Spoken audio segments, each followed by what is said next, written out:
पंजाब सने उत्तर भारत दे विच ठंड दा कहर लगातार जारी है ते अगले कुछ दिन होर इसे तरीके दे नाल ठंड पएगी। संघनी धुंध पैण दी चेतावनी मौसम विभाग दे वल्लों दित्ती जा रही है। धुंध दे कारण वाहन चालकां नूं जिथे परेशानी हो रही है उत्थे उत्तर रेलवे दीयां 32 ट्रेन्स देरी नाल चल रहीआं ने, 32 रेल गड्डियां देरी दे नाल चल रहीआं ने। कल तो मैदानी इलाकिਆਂ ਦੇ ਵਿੱਚ हल्के मींह ਦੀ संभावना है, थोड़ी राहत मौसम 'ਚ मिल सकती है। कड़ाके ਦੀ ठंड ਤੋਂ ਬਚਣ ਦੇ ਲਈ ਲੋਕ ਧੂਣੀਆਂ ਬਾਲ ਕੇ ਸੇਕ ਰਹੇ ਨੇ। मौसम ਦਾ हाल जानने की कोशिश असीं साडे सहयोगियों तो भी करांगे वक्खो वक्खरे इलाकिਆਂ ਦੇ ਵਿੱਚ, लेकिन उत्तर भारत ਦੇ ਵਿੱਚ ठंड कड़ाके की ठंड पै रही है। 19 सालां ਦਾ पंजाब ਦੇ ਵਿੱਚ रिकॉर्ड टुटिया है। इस बार ठंड का कहर लगातार जारी है। पहाड़ी इलाकों में बर्फबारी हो रही है तो मैदानी इलाकों में ठंड होर वध रही है। हालांकि विजिबिलिटी थोड़ी पहले नालों इंप्रूव हुई है, लेकिन फिर भी संघनी धुंध पै रही है, जिसके करके वाहनों ते ब्रेक भी लगी है। ठंड इन्नी ज्यादा वध चुकी है कि बहुत सारे लोग अपने घरां दे विच ही बैठे ने, घरां तो घट ही बाहर निकल रहे ने। बहुत ही घट लोग सड़कां ते होर बाहर नजर आ रहे ने। उत्तर रेलवे दीयां 32 रेल गड्डियां भी देरी दे नाल चल रहीआं ने।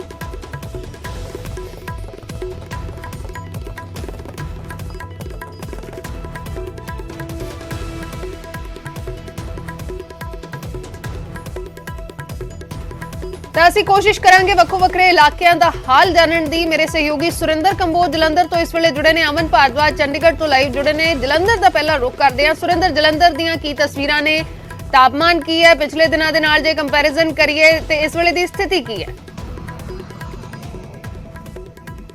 बिल्कुल अर्श, जिदा कि किते ना किते जिहड़ी शीत लहर जिहड़ी चलदी हैगी आ, हड्ड चीरवीं ठंड जिहड़ी हैगी आ ਉਹ ਪੈ ਰਹੀ ਹੈ। ਔਰ ਤਾਪਮਾਨ ਦੀ ਗੱਲ ਕਰੀਏ ਤੇ 5 ਡਿਗਰੀ ਸੈਂਟੀਗ੍ਰੇਡ ਜਿਹੜਾ ਹੈਗਾ ਜਲੰਧਰ ਦਾ ਤਾਪਮਾਨ ਇਸ ਵੇਲੇ ਮਾਪਿਆ ਗਿਆ। ਇਸ ਵੇਲੇ ਅਸੀਂ ਜਲੰਧਰ ਹਾਈਵੇ ਨੈਸ਼ਨਲ 1 ਦੇ ਬਿਲਕੁਲ ਨਿਚਲੀ ਸਰਵਿਸ ਲਾਈਨ ਤੇ ਮੌਜੂਦ ਹੈਗੇ ਆ ਔਰ ਉਹਨਾਂ ਲੋਕਾਂ ਨਾਲ ਗੱਲ ਕਰਾਂਗੇ ਜਿਹੜਾ ਕਿ ਸਾਰਾ ਦਿਨ ਮਿੱਟੀ ਤੇ ਪਾਣੀ ਦੇ ਨਾਲ ਆਪਣੇ ਹੱਥਾਂ ਦੀਆਂ ਦੇ ਨਾਲ ਮੂਰਤੀਆਂ ਬਣਾਉਂਦੇ ਨੇ ਔਰ ਤਰ੍ਹਾਂ ਤਰ੍ਹਾਂ ਦੀਆਂ ਨਕਾਸ਼ੀਆਂ ਜਿਹੜੀਆਂ ਹੈਗੀਆਂ ਉਹ ਤਰਾਸਦੇ ਨੇ।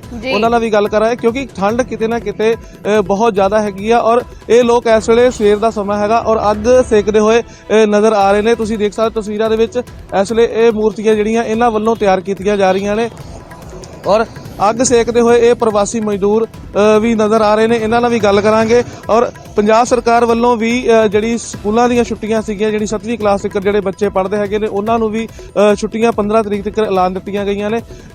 भाई साहब, क्या हाल है आपका? सुबह का समय है, सर्दी बहुत है, ठंडी लग रही है और ताप रहे हैं, काम धंधे चल रहे नहीं रहे हैं। काम कैसा चल रहा है आपका? काम बस ऐसे चल रहा है, रूखा सूखा चल रहा है। सुबह से देखते हैं आग थप रहा हूँ, बस ठंड लग रहा है। देखो माता का मूर्ति बन रहा, पूजा होगा और यही खुशी में आग ताप रहे हैं माता की कृपा से। काम धाम चल रहा है, काम काम डाउन चल रहा है। अच्छा, ठंडी के कारण ठंडी बहुत है। और कैसे दिखाइए थोड़ा सा, आग हम भी सेक लेते हैं। बिल्कुल अर्शदीप देख सकते हैं ਅੱਗ ਲਗਾ ਕੇ ਇਹਨਾਂ ਪ੍ਰਵਾਸੀ ਮਜ਼ਦੂਰ ਜਿਹੜੇ ਹੈਗੇ ਦੂਰ ਦਰਾਡਿਓਂ ਆ ਕੇ ਇੱਥੇ ਕੰਮ ਕਰਦੇ ਨੇ, ਮੂਰਤੀਆਂ ਬਣਾਉਂਦੇ ਨੇ ਔਰ ਇਸ ਵੇਲੇ ਸਵੇਰ ਦਾ ਸਮਾਂ ਹੈ, 9 ਵਜੇ ਦਾ ਕਰੀਬ ਸਮਾਂ ਹੋ ਚੁੱਕਾ ਔਰ ਅੱਗ ਸੇਕਦੇ ਹੋਏ ਨਜ਼ਰ ਆ ਰਹੇ ਨੇ ਔਰ ਸਾਫ਼ ਕਹਿਣਾ ਹੈਗਾ ਕਿ ਠੰਡ ਦੇ ਕਾਰਨ ਜਿਹੜਾ ਕੰਮਕਾਜ ਹੈਗਾ ਉਹ ਥੋੜਾ ਜਿਹਾ ਪ੍ਰਭਾਵਿਤ ਜ਼ਰੂਰ ਹੋਇਆ ਹੈ, ਪਰ ਕਿਤੇ ਨਾ ਕਿਤੇ ਇਹ ਲੋਕ ਮਿਹਨਤ ਮਜ਼ਦੂਰੀ ਕਰ ਆਪਣਾ ਜਿਹੜੀ ਗੁਜ਼ਰ ਬਸਰ ਹੈਗੀ ਆ ਉਹ ਜ਼ਰੂਰ ਕਰਦੇ ਹੋਏ ਨਜ਼ਰ ਆ ਰਹੇ ਨੇ। ਕੀ ਹਾਲ ਹੈ ਭਾਈ ਸਾਹਿਬ आपका? ठंडी की वजह से ना काम पे गए हैं। ठंडी बहुत काफी है, ठंडी लग गई है। ठंडी बहुत है। हाँ, आप बताइए हाँ सर, है तो कामकाज कैसे चल रहा है? अब काम नहीं कर रहे हैं ठंडी की वजह से।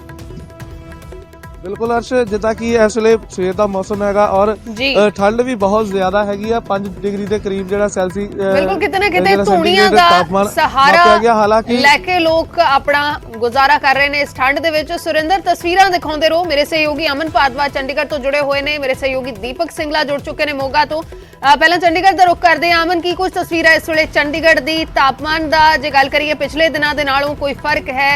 ਵਿਜ਼ਿਬਿਲਿਟੀ ਦੇ ਵਿੱਚ ਕੋਈ ਫਰਕ ਨਜ਼ਰ ਆ ਰਿਹਾ?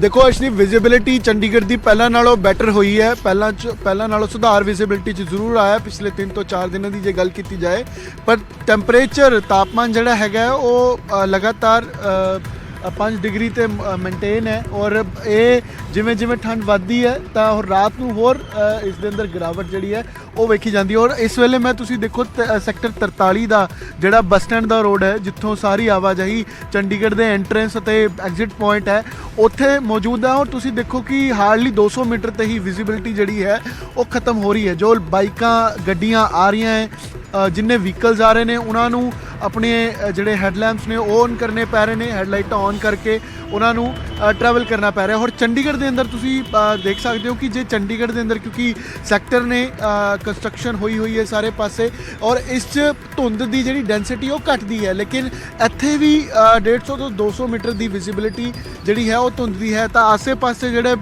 ਜਿੱਥੇ ਖੇਤ ਨੇ ਜਾਂ ਖਾਲੀ ਇਲਾਕਾ ਹੈ, ਪੇਂਡੂ ਇਲਾਕਾ ਹੈ, ਉੱਥੇ ਇਸ ਦੀ ਡੈਂਸਿਟੀ ਧੁੰਦ ਦੀ ਹੋਰ ਵੱਧ ਹੈ ਅਰਸ਼ਦੀਪ। ਔਰ ਇਹ ਪਿਛਲੇ ਦਿਨਾਂ ਦੇ ਅੰਦਰ ਵੇਖਿਆ ਗਿਆ ਹੈ ਕਿ ਚੰਡੀਗੜ੍ਹ ਦੇ ਅੰਦਰ ਕਿਉਂਕਿ ਸ਼ਿਮਲਾ ਤੋਂ ਵੀ ਟੈਂਪਰੇਚਰ ਜਿਹੜਾ ਹੈ ਉਹ ਘੱਟ ਦਰਜ ਕੀਤਾ ਗਿਆ। ਜੇ ਸ਼ਿਮਲਾ 'ਚ 13-15 ਡਿਗਰੀ ਮੈਕਸਿਮਮ ਟੈਂਪਰੇਚਰ ਸੀ ਤਾਂ ਜਿਹੜੇ ਪੰਜਾਬ ਦੇ ਸ਼ਹਿਰ ਨੇ, ਇਕੱਲਾ ਚੰਡੀਗੜ੍ਹ ਹੀ ਨਹੀਂ, ਚਾਹੇ ਬਠਿੰਡਾ ਦੀ ਗੱਲ ਹੋਵੇ, ਲੁਧਿਆਣਾ, ਅੰਮ੍ਰਿਤਸਰ ਦੀ ਗੱਲ ਹੋਵੇ, ਪਠਾਨਕੋਟ ਦੀ ਗੱਲ ਹੋਵੇ, ਤਾਂ ਉੱਥੇ ਸ਼ਿਮਲਾ ਤੇ ਮਨਾਲੀ ਨਾਲੋਂ ਵੀ ਟੈਂਪਰੇਚਰ ਜਿਹੜਾ ਹੈ ਉਹ ਘੱਟ ਸੀਗਾ। ਕੁਝ ਕੁ ਅਜਿਹੇ ਰਿਕਾਰਡ ਵੀ ਨੇ ਜਿਹੜੇ ਪਿਛਲੇ 10 ਸਾਲਾਂ ਦੇ ਟੁੱਟੇ ਨੇ। ਔਰ ਇਹ ਵੀ ਹੈ ਕਿ ਅੱਜ 7 ਤਰੀਕ ਤੋਂ ਵੈਸਟਰਨ ਡਿਸਟਰਬੈਂਸ ਇਸ ਰੀਜਨ 'ਚ ਐਂਟਰ ਕਰ ਰਹੀ ਹੈ ਤਾਂ ਉਸ ਦਾ ਇਹ ਅਸਰ ਜ਼ਰੂਰ ਵੇਖਣ ਨੂੰ ਮਿਲੇਗਾ ਕਿ ਕੁਝ ਧੁੰਦ ਘਟੇਗੀ, ਵਿਜ਼ਿਬਿਲਿਟੀ ਥੋੜੀ ਜਿਹੀ ਬੈਟਰ ਹੋਏਗੀ, ਕੁਝ ਕੁ ਟੈਂਪਰੇਚਰ ਵੀ ਕੁਝ ਕੁ ਥਾਵਾਂ ਤੇ ਜਿਹੜਾ ਹੈ ਉਹ ਵਧੇਗਾ। ਔਰ 10 ਤੇ 11 ਤਰੀਕ ਨੂੰ ਜਿਹੜਾ ਹੈ ਉਹ ਦੂਜੀ ਵੈਸਟਰਨ ਡਿਸਟਰਬੈਂਸ ਹੈ ਜਿੱਥੇ ਅਸੀਂ ਦੇਖ ਸਕਦੇ ਹਾਂ ਕਿ ਬਾਰਿਸ਼ ਵੀ ਹੋਵੇਗੀ ਔਰ ਟੈਂਪਰੇਚਰ 'ਚ ਜਿਹੜੀ ਹੈ ਉਹ ਥੋੜਾ ਜਿਹੀ ਟੈਂਪਰੇਚਰ ਵਧੇਗਾ ਪਹਿਲਾਂ ਨਾਲੋਂ, ਵਿਜ਼ਿਬਿਲਿਟੀ ਜਿਹੜੀ ਹੈ ਉਹ ਵੀ ਬੈਟਰ ਹੋਵੇਗੀ। ਤਾਂ ਹੋਰ ਯੈਲੋ ਅਲਰਟ ਲੇਕਿਨ ਲਗਾਤਾਰ ਮੌਸਮ ਦਾ ਜਾਰੀ ਹੈ। ਪ੍ਰਸ਼ਾਸਨਿਕ ਜੇ ਫੈਸਲੇ ਕਹੀਏ ਤਾਂ ਪੰਜਾਬ 'ਚ 14 ਤਰੀਕ ਤੱਕ ਸਕੂਲ ਦੀਆਂ ਛੁੱਟੀਆਂ ਕੀਤੀਆਂ ਗਈਆਂ, ਵਧਾਇਆ ਗਿਆ ਹੈ ਛੁੱਟੀਆਂ ਨੂੰ। ਚੰਡੀਗੜ੍ਹ ਦੇ ਅੰਦਰ ਸਕੂਲ ਜਿਹੜੇ ਹੈ ਉਹਨਾਂ ਤੇ ਫੈਸਲਾ ਲਿੱਤਾ ਗਿਆ ਔਰ ਲੋਕਾਂ ਨੂੰ ਵੀ ਹਦਾਇਤਾਂ ਨੇ ਕਿ ਲੋਕ ਜੇਕਰ ਕੋਈ ਆਪਣੇ ਕੰਮਕਾਰ ਤੇ ਜਾ ਰਿਹਾ ਹੈ ਤਾਂ ਉਹ ਆਪਣੇ ਹੱਥ, ਕੰਨ, ਸਿਰ ਢੱਕ ਕੇ ਠੰਡ ਤੋਂ ਬਚ ਕੇ ਜਿਹੜਾ ਹੈ ਉਹ ਜ਼ਰੂਰ ਸਫ਼ਰ ਕਰੇ। ਕਿਉਂਕਿ ਜੇ ਥੋੜੀ ਦੇਰ, ਜਿਵੇਂ ਅਸੀਂ ਵੀ ਇੱਥੇ ਖੜੇ ਹਾਂ, ਥੋੜੀ ਦੇਰ ਵੀ ਤੁਸੀਂ ਬਾਹਰ ਮੌਜੂਦ ਰਹੋ ਤਾਂ ਤੁਹਾਨੂੰ ਉਹ ਠੰਡ, ਉਹ ਸ਼ੀਤ ਲਹਿਰ ਜਿਹੜੀ ਹੈ ਉਹ ਮਹਿਸੂਸ ਹੋਵੇਗੀ ਔਰ ਇਸ ਦਾ ਸਿੱਧਾ ਅਸਰ ਲੋਕਾਂ ਦੀ ਸਿਹਤ ਤੇ ਪਵੇਗਾ। ਲੋਕ ਠੰਡ ਦੀ ਚਪੇਟ 'ਚ ਆ ਸਕਦੇ ਨੇ ਤਾਂ ਇਸ ਤੇ ਬਚਣ ਦੀ ਜ਼ਰੂਰਤ ਹੈ। ਇਹ ਵੀ ਮੌਸਮ ਵਿਭਾਗ ਅਤੇ ਪ੍ਰਸ਼ਾਸਨਿਕ ਜਿਹੜੇ ਹਦਾਇਤਾਂ ਅਲੱਗ-ਅਲੱਗ ਥਾਵਾਂ ਤੇ ਅਲੱਗ-ਅਲੱਗ ਤਰੀਕੇ ਦੇ ਨਾਲ ਸਿਰਫ ਦਿੱਤੀਆਂ ਗਈਆਂ ਨੇ, ਲੇਕਿਨ ਅਗਲੇ ਕੁਝ ਦਿਨਾਂ 'ਚ ਕਹਿ ਸਕਦੇ ਹਾਂ ਕਿ ਹਫ਼ਤੇ 10 ਦਿਨ ਤੱਕ ਇਹ ਤਾਂ ਧੁੰਦ ਐਵੇਂ ਹੀ ਔਰ ਇਹ ਠੰਡ ਜਿਹੜੀ ਹੈ ਉਹ ਬਰਕਰਾਰ ਰਹੇਗੀ। ਜੀ ਬਿਲਕੁਲ, ਤਸਵੀਰਾਂ ਦਿਖਾਉਂਦੇ ਰਹੋ ਅਮਨ। ਮੇਰੇ ਸਹਿਯੋਗੀ ਮੋਗਾ ਤੋਂ ਦੀਪਕ ਸਿੰਗਲਾ ਵੀ ਜੁੜੇ ਹੋਏ ਨੇ। ਦੀਪਕ, ਜੇ ਗੱਲ ਕਰੀਏ ਮੋਗਾ ਦੀ ਤਾਂ ਪਿਛਲੇ ਦਿਨਾਂ ਦੇ ਨਾਲੋਂ ਤਾਪਮਾਨ ਦੇ ਵਿੱਚ ਕੋਈ ਫਰਕ ਹੈ? ਕਿਸ ਤਰੀਕੇ ਦਾ ਜਿਹੜਾ ਮੌਸਮ ਹੈ, ਹਾਲਾਤ ਮੋਗਾ ਦੇ ਵਿੱਚ ਨਜ਼ਰ ਆ ਰਹੇ ਨੇ? ਬਿਲਕੁਲ ਅਰਸ਼ਦੀਪ, ਅਗਰ ਮੋਗਾ ਦੇ ਤਾਪਮਾਨ ਦੀ ਗੱਲ ਕੀਤੀ ਜਾਵੇ ਤਾਂ ਪਿਛਲੇ ਦਿਨਾਂ ਨਾਲੋਂ ਤਾਪਮਾਨ ਅੱਜ ਜਿਹੜਾ ਥੋੜਾ ਜਿਹਾ ਵਧਿਆ, ਕਿਉਂਕਿ ਅੱਜ ਦਾ ਅਗਰ ਤਾਪਮਾਨ ਦੀ ਗੱਲ ਕੀਤੀ ਜਾਵੇ ਤਾਂ 8 ਡਿਗਰੀ ਸੈਲਸੀਅਸ ਦੇ ਕਰੀਬ ਜਿਹੜਾ ਹੈ ਰਿਕਾਰਡ ਕੀਤਾ ਗਿਆ। ਲੇਕਿਨ ਜਿਹੜੀ ਹਵਾ ਦੇ ਵਿੱਚ ਠੰਡਕ ਬਹੁਤ ਹੈ। ਅਗਰ ਤੁਸੀਂ ਸਵੇਰੇ ਕੰਮ ਤੇ ਨਿਕਲਣਾ ਹੈ ਤਾਂ ਬਹੁਤ ਮੁਸ਼ਕਲ ਹੈ, ਕਿਉਂਕਿ ਕੱਲ ਜਿਸ ਤਰ੍ਹਾਂ ਟੈਂਪਰੇਚਰ ਜਿਹੜਾ ਦੱਸਿਆ ਜਾ ਰਿਹਾ ਸੀਗਾ, ਤਾਪਮਾਨ ਦੱਸਿਆ ਜਾ ਰਿਹਾ ਸੀ 4 ਡਿਗਰੀ ਸੀਗਾ ਸਵੇਰ ਦਾ, ਲੇਕਿਨ ਅੱਜ 9 ਵੱਜ ਚੁੱਕੇ ਨੇ। 9 ਵਜੇ ਤੋਂ ਬਾਅਦ ਜਿਹੜਾ ਤਾਪਮਾਨ 8 ਡਿਗਰੀ ਦੱਸਿਆ ਜਾ ਰਿਹਾ, ਲੇਕਿਨ ਫਿਰ ਵੀ ਜਿਹੜੀ ਹੈ ਵਿਜ਼ਿਬਿਲਿਟੀ ਦੇ ਵਿੱਚ ਜ਼ਰੂਰ ਫਰਕ ਪਿਆ। ਅਰਸ਼ਦੀਪ, ਦੇਖਣਾ ਹੋਏਗਾ ਕਿ ਅਸੀਂ ਇਸ ਟਾਈਮ ਲੁਧਿਆਣਾ ਹਾਈਵੇ ਤੇ ਖੜੇ ਹਾਂ, ਮੋਗਾ ਲੁਧਿਆਣਾ ਹਾਈਵੇ ਤੇ ਖੜੇ ਹਾਂ, ਦੇਖ ਸਕਦੇ ਹੋ ਕਿ ਗੱਡੀਆਂ ਆ ਰਹੀਆਂ, ਲੇਕਿਨ ਅੱਜ ਵਿਜ਼ਿਬਿਲਿਟੀ ਪੂਰੀ ਹੈ। ਵਿਜ਼ਿਬਿਲਿਟੀ ਦੇ ਵਿੱਚ ਕੋਈ ਦਿੱਕਤ ਨਹੀਂ ਹੈ। ਹਾਲਾਂਕਿ ਬੱਦਲਵਾਈ ਜਿਹੜੀ ਹੈ ਜ਼ਰੂਰ ਨਜ਼ਰ ਆ ਰਹੀ ਹੈ, ਲੇਕਿਨ ਵਿਜ਼ਿਬਿਲਿਟੀ ਫਿਰ ਵੀ ਧਿਆਨ ਤਾਂ ਰੱਖਣਾ ਪਏਗਾ। ਅਗਰ ਜਿਸ ਤਰ੍ਹਾਂ ਦਾ ਮੌਸਮ ਹੈ, ਕਿਉਂਕਿ ਧੁੰਦ ਆ ਜਾਂਦੀ ਹੈ, ਉਸ ਨੂੰ ਲੈ ਕੇ ਕਿਤੇ ਨਾ ਕਿਤੇ ਵਿਜ਼ਿਬਿਲਿਟੀ ਦਾ ਫਰਕ ਹੈ, ਲੇਕਿਨ ਫਿਰ ਵੀ ਧਿਆਨ ਰੱਖਣਾ ਪਏਗਾ। ਲੇਕਿਨ ਦੂਜੇ ਪਾਸੇ ਅਗਰ ਗੱਲ ਕੀਤੀ ਜਾਵੇ ਤਾਂ ਸਰਦੀ ਬਹੁਤ ਹੈ, ਕੜਾਕੇ ਦੀ ਠੰਡ ਹੈ, ਕਿਉਂਕਿ ਜਿਨ੍ਹਾਂ ਨੇ ਕੰਮਕਾਰ ਤੇ ਜਾਣਾ ਜਾਂ ਸੁਬਾਹ ਰੋਜ਼ਮਰਾ ਦੀ ਕਮਾਈ ਕਰਨੀ ਹੈ ਉਹਨਾਂ ਨੇ ਆਪਣੇ ਟਾਈਮ ਤੇ ਕੰਮ ਤੇ ਨਿਕਲ ਜਾਣਾ, ਲੇਕਿਨ ਸਰਦੀ ਦੇ ਕਾਰਨ ਕੰਮ ਵੀ ਨਹੀਂ ਮਿਲਦਾ। ਔਰ ਤੁਸੀਂ ਦੇਖ ਸਕਦੇ ਹੋ ਕਿ ਅੱਗ ਦਾ ਸਹਾਰਾ ਲੈਣਾ ਪੈਂਦਾ ਅਗਰ ਕਿਤੇ ਕੰਮ ਦੀ ਵੇਟ ਕਰਨੀ ਹੈ, ਜਾਣਾ ਹੈ, ਕਿਤੇ ਬੱਸ ਸਟੈਂਡ ਤੇ ਖੜੇ ਆ ਜਾਂ ਬੱਸ ਸਟਾਪ ਤੇ ਖੜੇ ਆ, ਅਗਰ ਕਿਤੇ ਜਾਣਾ ਉਨੀ ਦੇਰ ਤੁਹਾਨੂੰ ਅੱਗ ਦਾ ਸਹਾਰਾ ਲੈਣਾ ਪਏਗਾ, ਤਾਂ ਹੀ ਠੰਡ ਦਾ ਬਚਾਅ ਹੋਏਗਾ। ਬਿਲਕੁਲ, ਅੱਗ ਸੇਕ ਕੇ ਕਿਤੇ ਨਾ ਕਿਤੇ ਆਪਣਾ ਗੁਜ਼ਾਰਾ ਜਿਹੜਾ ਕੀਤਾ ਜਾ ਰਿਹਾ, ਠੰਡ ਤੋਂ ਬਚਾਅ ਆਪਣਾ ਕੀਤਾ ਜਾ ਰਿਹਾ। ਵੱਖ-ਵੱਖ ਥਾਵਾਂ ਦੀ ਅਸੀਂ ਤਸਵੀਰਾਂ ਦਿਖਾ ਰਹੇ ਹਾਂ, ਧੂਣੀਆਂ ਬਾਲ ਕੇ ਆਪਣਾ ਜਿਹੜਾ ਠੰਡ ਤੋਂ ਬਚਾਅ ਕੀਤਾ ਜਾ ਰਿਹਾ ਲੋਕਾਂ ਦੇ ਵੱਲੋਂ, ਜੋ ਵੀ ਬਾਹਰ ਨੇ ਇਸ ਵੇਲੇ ਬਾਹਰ ਰਹਿ ਕੇ ਕੰਮ ਕਰ ਰਹੇ ਨੇ। ਫਿਲਹਾਲ ਸ਼ੁਕਰੀਆ ਦੀਪਕ ਪੂਰੀ ਜਾਣਕਾਰੀ ਦੇ ਲਈ। ਮੇਰੇ ਸਹਿਯੋਗੀ ਅਮਨ ਭਾਰਦਵਾਜ ਜੁੜੇ ਚੰਡੀਗੜ੍ਹ ਤੋਂ, ਅਮਨ ਤੁਹਾਡਾ ਵੀ ਸ਼ੁਕਰੀਆ। ਸੁਰਿੰਦਰ ਕੰਬੋਜ ਜੁੜੇ ਜਲੰਧਰ ਤੋਂ, ਸੁਰਿੰਦਰ ਤੁਹਾਡਾ ਵੀ ਸ਼ੁਕਰੀਆ। ਕੜਾਕੇ ਦੀ ਠੰਡ ਪੈ ਰਹੀ ਹੈ ਪੂਰੇ ਉੱਤਰੀ ਭਾਰਤ ਦੇ ਵਿੱਚ। ਹਾਲਾਂਕਿ ਵੈਸਟਰਨ ਡਿਸਟਰਬੈਂਸ ਦੇ ਕਾਰਨ ਹਲਕੇ ਮੀਂਹ ਦੀ ਸੰਭਾਵਨਾ ਜਤਾਈ ਜਾ ਰਹੀ ਹੈ ਤੇ ਜਿਸ ਦੇ ਕਰਕੇ ਥੋੜੀ ਬਹੁਤ ਠੰਡ ਤੋਂ ਰਾਹਤ ਮਿਲਣ ਦੀ ਸੰਭਾਵਨਾ ਵੀ ਹੈ, ਲੇਕਿਨ ਆਉਣ ਵਾਲੇ ਦਿਨਾਂ ਦੇ ਵਿੱਚ ਫਿਰ ਤੋਂ ਬਰਫ਼ਬਾਰੀ ਪਹਾੜਾਂ ਦੇ ਵਿੱਚ ਹੋਣ ਦੀ ਸੰਭਾਵਨਾ ਜਤਾਈ ਜਾ ਰਹੀ ਹੈ ਤੇ ਫਿਰ ਤੋਂ ਟੈਂਪਰੇਚਰ ਜਿਹੜਾ ਹੈ ਮੈਦਾਨੀ ਇਲਾਕਿਆਂ ਦੇ ਵਿੱਚ ਘਟਦਾ ਨਜ਼ਰ ਆਏਗਾ। ਤਾਂ ਠੰਡ ਤੋਂ ਫਿਲਹਾਲ ਅਜੇ ਰਾਹਤ ਨਹੀਂ ਹੋਏਗੀ।